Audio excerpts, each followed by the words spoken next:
प्रिय विद्यार्थियों, आप सभी का स्वागत है। आज का विषय है वाक्य रचनांतरण तथा रूपांतरण, यानी वाक्य की रचना करना या वाक्य का रूप बदलना। तो वाक्य रचनांतरण के अंतर्गत किसी एक वाक्य को दूसरे प्रकार के वाक्य में परिवर्तित किया जाता है। तो जैसे हम सरल वाक्य को संयुक्त वाक्य में परिवर्तित कर सकते हैं, संयुक्त वाक्य को सरल में परिवर्तित कर सकते हैं। इसी तरह से सरल वाक्य से मिश्र वाक्य बनाया जा सकता है, मिश्र वाक्य से संयुक्त बनाया जा सकता है। कहने का तात्पर्य ये है कि वाक्य के जो विभिन्न प्रकार हैं उनको दूसरे प्रकारों में परिवर्तित कर सकते हैं। अब हमें यह वाक्य परिवर्तित करते समय, वाक्य रचनांतरण करते समय हमें यह याद रखना होगा कि वाक्य को हम सरल वाक्य, संयुक्त वाक्य और मिश्र वाक्य में परिवर्तित करेंगे। अगर हमें सरल वाक्य में वाक्य को परिवर्तित करना है तो हमें यह ध्यान रखना होगा कि विभिन्न स्वतंत्र उपवाक्यों को या फिर आश्रित उपवाक्य, प्रधान और आश्रित उपवाक्यों को हमें एक वाक्य में बना देना है, एक सरल वाक्य में बदल देना है। इसी तरह से अगर सरल वाक्य से संयुक्त वाक्य बनाना है तो उन्हें हमें स्वतंत्र उपवाक्यों में परिवर्तित करना है और उसके बाद विभिन्न समुच्चय बोधक अव्ययों का प्रयोग करना है। अगर इसी तरह से हमें जब मिश्र वाक्य बनाना है तो हमें यह ध्यान रखना होगा कि वाक्य को एक प्रधान उपवाक्य और अन्य आश्रित उपवाक्यों में परिवर्तित करना होगा। अब अगर संयुक्त वाक्य बनाना है तो विभिन्न समुच्चय बोधक अव्ययों का प्रयोग कर सकते हैं, जैसे और, तथा, एवं, या, अथवा, सो, अतः, इसलिए आदि आदि। और अगर हमें मिश्र वाक्य बनाना है तो फिर कि, या फिर जो संबंधवाचक सर्वनाम, या फिर जब, तब, जैसा वैसा, जहाँ वहाँ, जिस प्रकार की भी आवश्यकता हो उन्हें ले सकते हैं। तो हमें यह ध्यान रखना होगा कि सरल वाक्य बनाने के लिए वाक्य को विभिन्न स्वतंत्र उपवाक्यों को या फिर प्रधान और आश्रित उपवाक्यों को एक वाक्य में परिवर्तित करना है।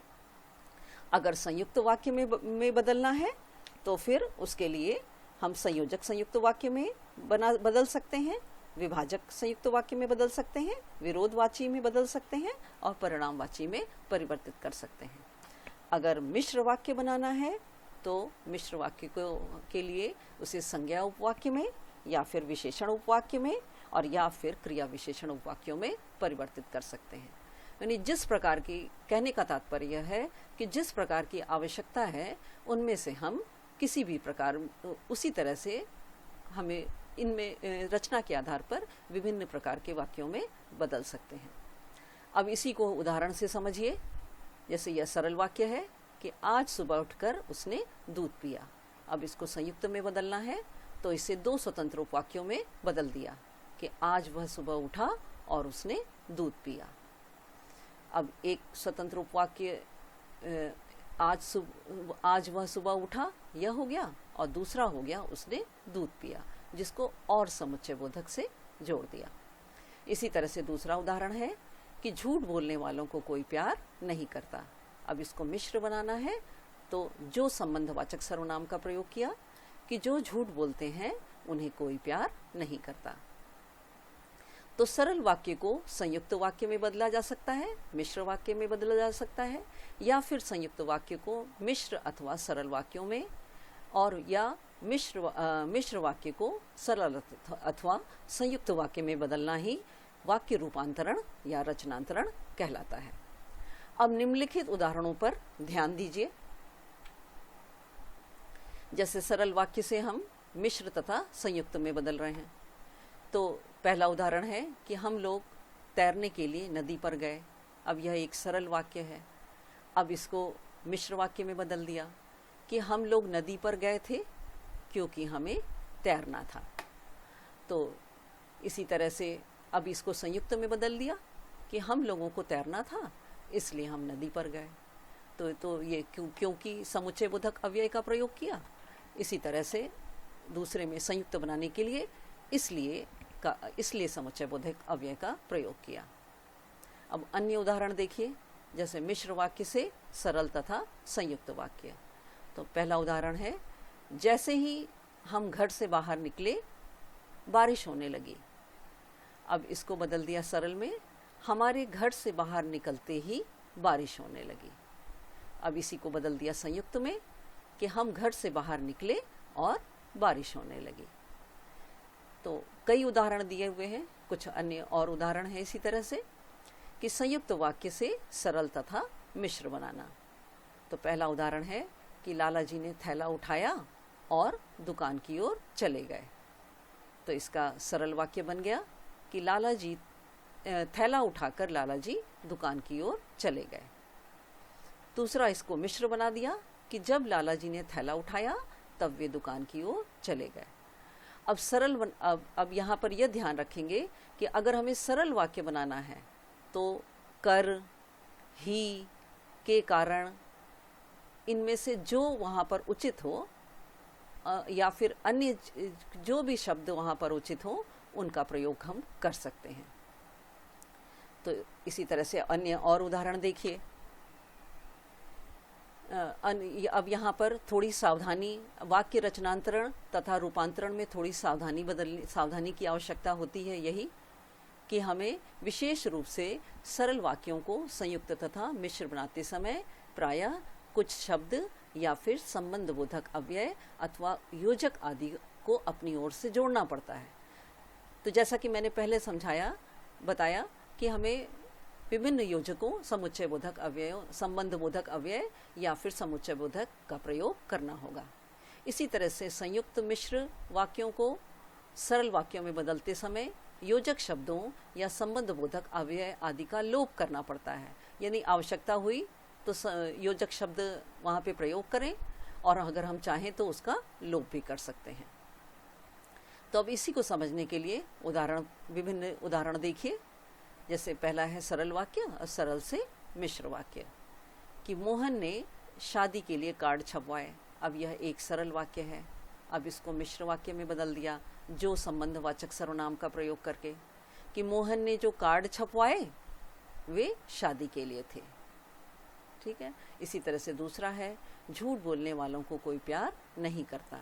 अब इसको मिश्र वाक्य में बदल दिया कि जो झूठ बोलता है उसे कोई प्यार नहीं करता। फिर अन्य उदाहरण है सरल वाक्य से संयुक्त। माँ ने बच्चे को नहलाकर स्कूल भेजा। तो इसको संयुक्त में बदल दिया कि माँ ने बच्चे को नहलाया और स्कूल भेज दिया। अब और का प्रयोग कर दिया। फिर अगला उदाहरण है कि वह साड़ी खरीदने के लिए कनॉट प्लेस गई।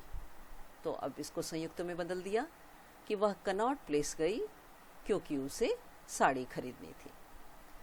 अब हमें यहाँ इस उदाहरण पर को विशेष ध्यान देना है कि उदाहरण है कि शीला या मीरा में से कोई एक नौकरी करेगी।